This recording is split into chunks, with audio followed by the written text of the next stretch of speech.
விரல் சிறுத்து அங்குலாஸ்திகளும் சிறுத்திருந்தால் சுயபுத்தி உள்ளவராக இருப்பார்.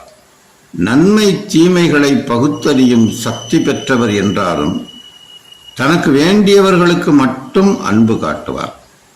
மற்றவர்களை வெறுத்து ஒதுக்குவார். ஞாபக சக்தி மிக்கவராகவும் கவனம் மிகுந்தவராகவும் ராஜதந்திரம் உடையவராகவும் நல்ல ஒரு சாமர்த்தியவாதியாகவும் இருப்பார். இவருக்கு இருதய புத்தி ரேகைகளும் சுத்தமாக அமைந்திருக்குமானால் அவர் ஒரு உலக புகழ்பெற்ற நபராகவும் திகழ்வார்.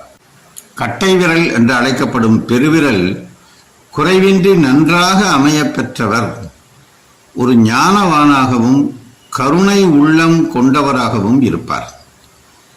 பெருவிரல் என்னும் அந்த கட்டை விரல் இல்லாவிட்டால் எதையும் பலமாக பிடித்து வேலை செய்ய முடியாது.